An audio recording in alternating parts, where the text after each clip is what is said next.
দেখো, আকাশটা আজ একটু হালকা মেঘ হয়েছে। এখন আমার বন্ধুরা এসেছে সকালবেলায়, আগেও এসেছিল। ওরা খাওয়া দাওয়া করে চলে গেছিল। আবার কয়েকজন এসেছে নতুন অতিথি।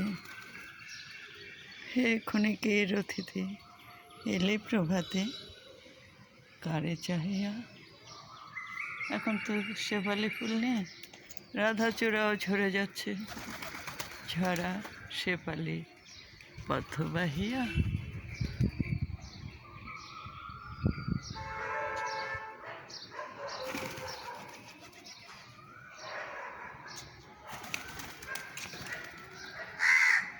ভালো আছো? তোমাকে আমি ভালোবাসি।